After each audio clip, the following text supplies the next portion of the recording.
for people who don't know, David is the Biafra Lazen in Gambia. So for people who don't know him, David Nana is the Lazen officer of the Biafra Republic Government in Exile in Gambia. Wow. He's doing a very good job there. David, Mozambique, sir. Mozambique. Okay, Mozambique. Okay. All right. Mozambique. Sorry. David, you deserve a round of applause. Thank you. Thank you. All right, Biafra, please go to the mic. All right. Thank you. I hope I'm coming out clear, please. Clear, sir. Your Excellency, Prime Minister of the Biafra Republic Government in Exile, Mazi Simon Ekpa and Joko, I thank you so much for your great jobs. And I want to go straight to the question. But I want to draw your attention to the current challenge on Twitter, which has been trending since yesterday and today. I don't know if you are aware of it, but this trend or challenge is that the Afon Jazz are the ones now telling us who to use his name or who to use his picture for our struggle and of course our fundraising. So these challenges, they are now saying, according to the tweets which I have seen already, they say that you are using Nnamdi Kanu's face for our flyers on fundraising. That if you think, including IPOB, DOS Nigeria West Africa Limited, that if you think that you are popular, that you should drop the face and the name of Nnamdi Kanu. So have you seen this online challenge? And let me tell you, I have seen it. Don't listen to them. It is not me they are attacking. The person they are attacking is Nnamdi Kanu, not me. They know that at this point I call the shot, not Nnamdi Kanu. He's not free, he's not a free man. So all they try to do is to use that particular propaganda so they can silence him completely. So they can take his picture, take him, anything about him out of the mind of our people. And that cannot happen. The IPOB Nigeria criminals did it in the first, they failed. So you think it's the Yoruba, Afonja people that is going to do it for them and succeed? When the IPOB Nigeria could not succeed, is it Afonja that will succeed? Forget them. What they are trying to do is so that we remove anything Nnamdi Kanu in what we're doing. And then people will forget him. That's all. So they are very mad that all the money they spent to kidnap him from Kenya, he is still being heard of. His name is still ringing bell because of the activity of Simon Ekpa and the Biafra government. So they are mad, looking for every means to remove him and his face from whatever we are doing so that he will be, nobody will remember him again. Even though we are calling for his release using our civil disobedience. But I don't want that picture to be showing anywhere. That's what they are after. You remember when they said they are going to sue me to court? Including his own fake siblings. I was asking, where is the court? I'm still waiting for them. Today, where are they? So don't listen to those. All those. I have seen those things now. Let them continue to propagate the awareness of Biafra. That's what they do. When they think that they are attacking me, that's what they're actually promoting what we're doing. For those who don't understand what we're doing, they will go and start searching for Simon Ekpa, and then they will look at what we're doing and listen to media and see that Nigeria, the fuel is now 1,000 something. What can we do? This boy is shouting for a division of Nigeria, where he's providing a better solution for his people. Oh, let us support him more. Let us go our own way. Look at our Amaka sister, for example. Nigeria government come for her head. Immediately, within 24 hours, the Biafra government took action. We begin to write Canada, begin to write, and we are ready to provide anything she needs. That is what government is all about. For your people, for the people, and for your people. Nothing else. And today, she's up. Even though, when you see that the IPOB Nigeria was calling her, making video, recording and started using it for propaganda on social media. Did you see me making broadcasts or any of our media personnel making broadcasts on Amaka? No. But they were calling her and we were saying, oh, we are going to just tell us, just do this, don't worry. That, we are angry that you are communicating with Simon Ekpa. Don't worry, we are going to call people. Which people are you calling? These are unorganized idiots. Unorganized idiot. When a government of Biafra is talking, providing evidences, writing, from a department of foreign affairs, a director, a professor, Joy Irobi, signed a document, provided evidences to the Canadian government, and we are ready to fund till tomorrow to fund the legal fee. That is what government is all about. And that was actually what put the idiot, the Olosho in Abigail Debre, to sleeping, becoming a sleeping dog. She was backing. Did you see her back again? Because the people have called her, say, Samanekpa has intervened, just leave that woman. That's all. When she was writing, did you see her write again? Did you see her talk those nonsense again? Because they know that I am mad. When they talk about madness, my own carry Siki 6. Siki 12. Siki 12. Siki 12. When they think that they are mad, I am more mad than like all the Nigerians combined together. All right. What other people cannot do, I will do it times 10, and I will still stand. Okay, thank you, sir. The second question, which will come with two A and B. This talking about, this one is not a question. I just want to emphasize briefly.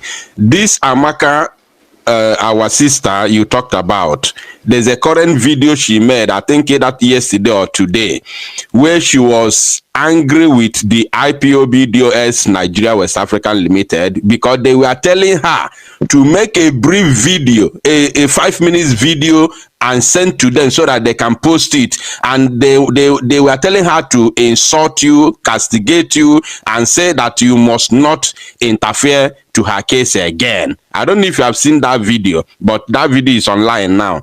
So that one apart.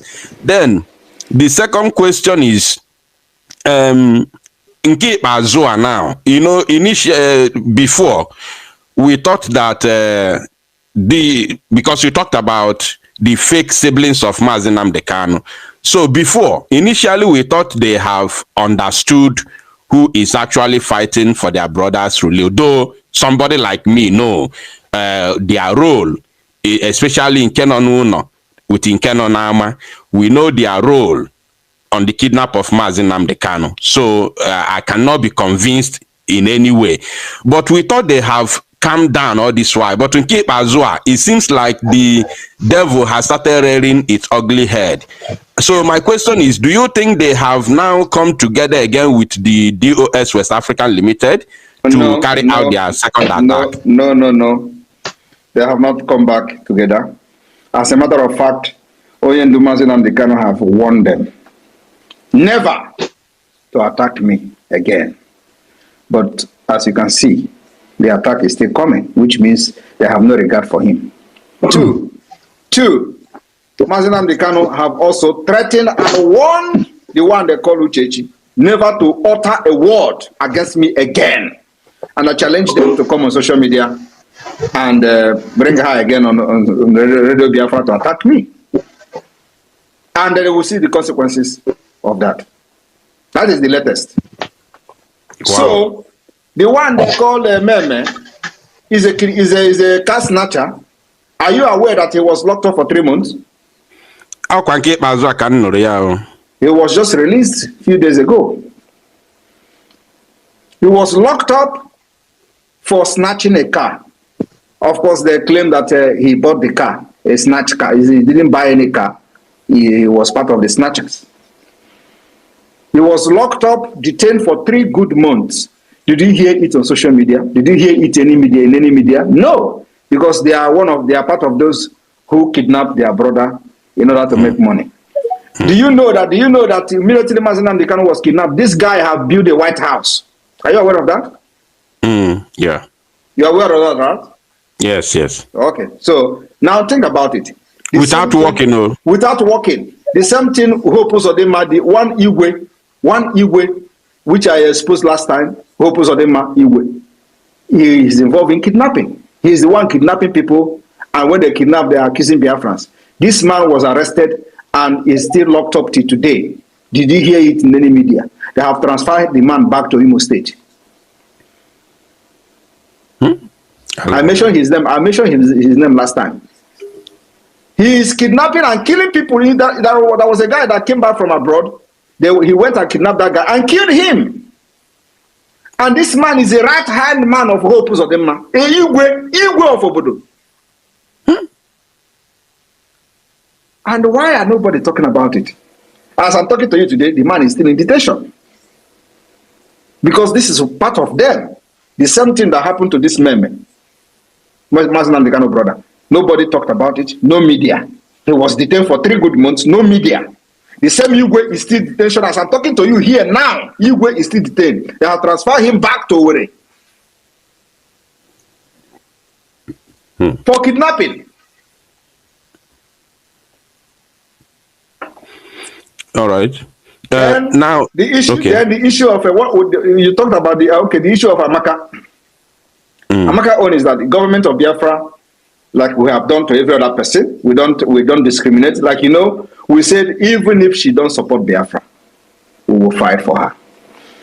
Even if she don't support Biafra, we will provide a lawyer for her. We want to use her to make a very big statement to Nigeria and to those who think they can cajole and bully Biafrans all over the world. The time is over. That time where you bully Biafrans is over.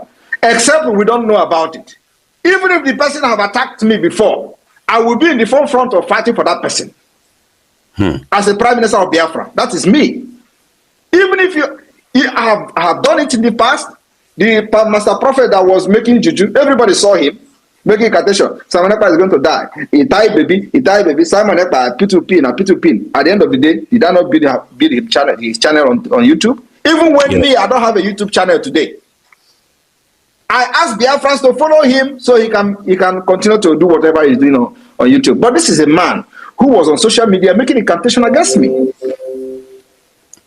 So it does not matter whether you support Biafra or not. Once you are a Biafran, anywhere in the world, and this Abike Debris and Nigeria government call for it, I will be there to fight for you.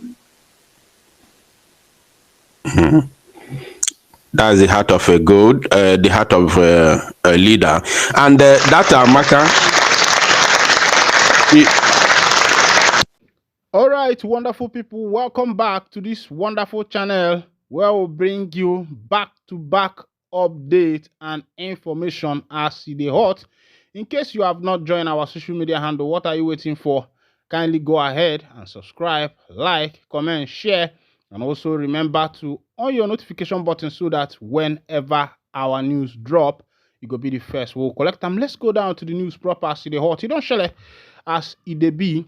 Human rights lawyer asks Tinubu to immediately release the detained leader of the indigenous people of Biafra, Nnamdi Kanu. Yes, a lot of people thought that what concerns Kanu has been forgotten, but there is what is called the cry of the righteous, the heart of the righteous. When the cry of the righteous is awoken, it moves to touch other hearts, other good people, people who have good intention. And as you can see, human rights lawyers have come out demanding that the government of Bola Ahmed Tinubu should release Nnamdi Kanu with immediate effect. Yes, somebody might say, yes, it was not in my jurisdiction, it was not in my tenure that Kanu was detained. But now, he is the president, the power, the veto has been handed over to him, and nobody will still be blaming Muhammadu Buhari. The blame now will be on Bola Ahmed Tinubu. Let's go down to the full detail of the information. Human rights lawyer Uche Onyagocha has called on President Bola Tinubu to immediately and unconditionally release the detained leader of the indigenous people of Biafra, Nnamdi Kanu. Onyagocha, a former federal lawmaker from Imo State, made the call in a statement made available to Sahara reporters on Tuesday titled President Bola Tinubu Free Nnamdi Kanu Unconditionally Now. He accused President Tinubu of using the case of unlawful and malicious detention of Nnamdi Kanu as a pawn on a chessboard, adding that this is time for him to free Nnamdi Kanu unconditionally. He warned that Kanu's continued and unlawful detention was an affront on all Ndigbo and all lovers of freedom, regretting that Tinubu's attitude towards Ndigbo and most Nigerians since he got into power had been most conceding. Every aspect of your government manifests greed, criminality, and clueless, Onyagocha said. President Tinubu, I write on behalf of the silent majority of Ndigbo and lovers of freedom in Nigeria. Some of us worked hard to build the APC with you to bring about positive change in the country, but you and President Buhari turned the APC to a weapon of oppression and looting of the people's wealth, he stated. Arising from your dispute election against Peter Obi and Atiku Abubakar, you have related with Ndigbo and most Nigerians as if we are a conquered people. Mr. President, be it known to you that neither Ndigbo nor any ethnic group has been conquered by you. We are free men and women, and we will resist you and your agents of subjugation. You have used the case of the unlawful and malicious detention of Nnamdi Kanu as a pawn on a chessboard. This is time for you to free Nnamdi Kanu unconditionally. Your continued and unlawful detention of Nnamdi Kanu is an affront on all Ndigbo and all lovers of freedom. Mr. President, please be reminded that all those who have a hand in the kidnap, arrest, unlawful rendition, malicious prosecution, and illegal detention of Nnamdi Kanu starting from President Ruto of Kenya have been put to shame. Take every step necessary to release Nnamdi Kanu unconditionally. This one is coming from the former lawmaker coming from Imo State, Uche Onyagocha. Ukonda Uche Onyagocha Kenedalamo Nwokike. It is not easy for a statesman to come out and speak the truth. And if you decide not to speak the truth, you die with the truth. You know, look at what just happened. At the first time when Kanu was extraordinary rendition from Kenya to Nigeria and incarcerated into the DSS detention starting from 2021 till date, that happened on July 2021. The Igbo statesman then Obiozo, later on Emmanuel Iwanyanwu, people like Ifeanyi Ubadem, they refused to come out to speak for their brother. They refused to come out to speak for their brother, to talk about him.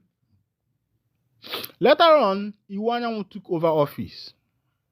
He became the President General of Ohanezendigbo. They started their plans, how they are going to, make sure that Nnamdi Kanu comes out of the DSS detention. Even the present governor of Anambra State, they started making plans.